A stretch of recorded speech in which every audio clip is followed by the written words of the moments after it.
பேர் ராஜா. 7 வயசுலேயே இந்த பனை ஓலையில் தடுக்கு கூடையெல்லாம் போட கற்றுக்கிட்டேன். ஆரம்பத்தில் கொத்தனார் வேலை செஞ்சேன். இந்த இடுப்பு வலி முட்டினால சாரம் ஏற முடியல, இறங்கிட்டேன். அதுக்கப்புறம் வாட்ச்மேன் வேலை செஞ்சேன். அதில் ஒன்றும் சுத்தமாக போக முடியல. இந்த இடுப்பு வலி முட்டி வலி, அதனால் இப்படி உட்கார்ந்த நேரத்துக்கு இது மாதிரி போட்டு எதாவது செய்கிறேன். இது கடை ஒன்றும் இல்லைங்க, பிளாட்பாத்தில் இருக்கிறது. காலையில் ஒரு 8:30 9க்கு வருவேன். மத்தியானம் ஒரு 2 2:30 வரைக்கும் இருந்துச்சுன்னா அதோட வீட்டுக்கு போயிடுவேன். அன்னையிலேருந்து தான் இந்த வியாபாரம்.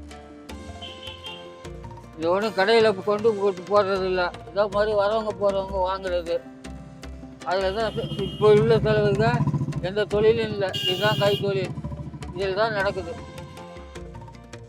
டெய்லி வாங்குறாங்கன்னு சொல்ல முடியாது. ஏதோ என்னைக்காவது ஒரு நாளைக்கு வருவாங்க போவாங்க. இந்த நேரத்துலேருந்து ஓடல ஒன்றும். காலையிலேருந்து 2 பேர் வந்து கேட்டு போயிருக்கிறாங்க, வரேன்ட்டு போனாங்க, இன்னும் வரல. இது காசு கொடுத்து வாங்கலைங்க. காசு கொடுத்து வாங்கினா 1 கிலோ 150 ரூபா. இந்த கொரியரில் பேக்கிங் வருதுல்ல, அதில் ஒரு ஐயா எடுத்து வச்சுட்டு கொடுக்குறாரு.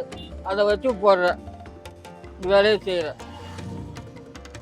சாப்பாடெல்லாம் வீட்டில் உள்ளது, இங்கே வர்றது இந்த மாதிரி வரவங்க வாங்கி கொடுக்குறது சாப்பிடுவேன். நைட்டுக்கு எதுவும் இல்லைன்னு சொன்னால் வீட்டில் சொன்னாக்கா அவங்க கொடுப்பாங்க. வீட்டில் பனை ஓலை விற்கும், அப்போது வெட்டி விற்பாங்க. அந்த ஓலை வாங்கி தடுக்கு போடுவோம்.